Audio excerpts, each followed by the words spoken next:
మోతారుతో పెట్టుబడి భారీ లాభం అంటూ మోసం చేశారన్న ఆరోపణలతో Falcon group CEO Aryan Singh ను అరెస్ట్ చేశారు సిఐడి పోలీసులు. 7,056 మంది డిపాజిట్దారుల నుంచి 4,215 కోట్లు వసూలు చేసిన ఫాల్కన్ గ్రూప్ డిపాజిట్దారులకు 792 కోట్లు టోకరా వేసినట్లు ఆరోపణలున్నాయి.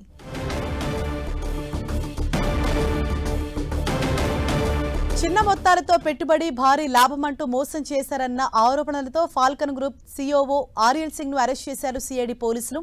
7,056 మంది డిపాజిట్దారుల నుంచి 4,215 కోట్లు వసూలు చేసిన ఫాల్కన్ గ్రూప్ డిపాజిట్దారులకు 792 కోట్లు టోకరా వేసినట్లు ఆరోపణలున్నాయి.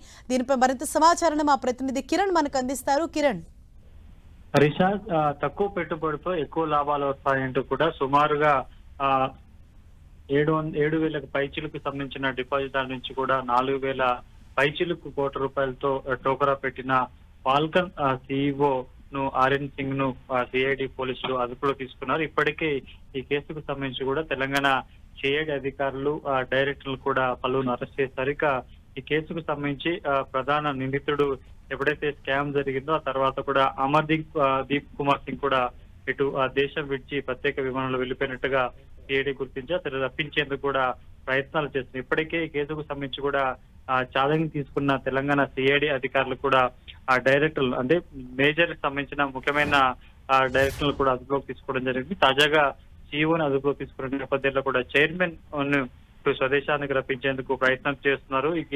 ఈ కేసుకు సంబంధించి కూడా ఇటు వివిధ రాష్ట్రాలలో కూడా కేసులు నమోదు నేపథ్యంలో ఇటు ప్రధానంగా హైదరాబాద్ కేంద్రంగా ఈ ఫాల్కన్ సంబంధించిన స్కామ్ వెలుగు చూసిన నేపథ్యంలో కూడా పోలీసులు మరింత దర్యాప్తు చేస్తున్నారు. ఇక ఈ కేసుకు సంబంధించి చీఫ్ ఎగ్జిక్యూటివ్ ఆఫీసర్ గా ఉన్న ఈ ఆర్యన్ సింగ్ అరెస్ట్ చేయడంతో కొంత కీలక సమాచారం రాబట్టే ప్రయత్నం చేస్తున్నారు. ఇక చైర్మన్ సంబంధించిన వివరాలను కూడా రాబట్టే ప్రయత్నం తెలంగాణ పోలీసులు చేస్తున్నారు.